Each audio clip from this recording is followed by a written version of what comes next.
It's springtime. Jason Whittle here, and we just wanted to share with you some tips that you can use to get your home ready to sell.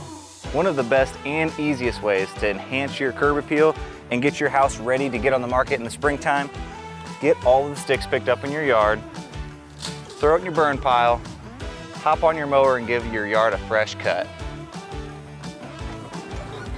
One of the most satisfying things you can do is power wash your driveway.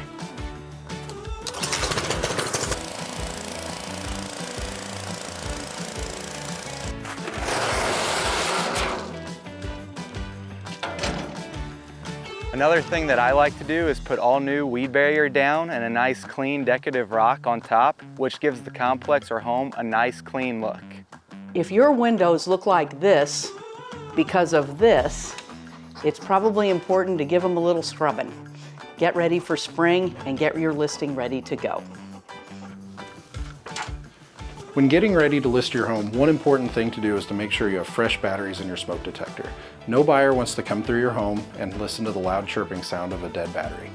So make sure that your batteries are fresh and ready to go for any new buyers that come into your home. So once all those things are done, or actually, you don't even have to wait till those things are done, please give us a call and we would love the opportunity to come along and help you guys get your home sold. You can call us at 1-800-836-2005. Thanks.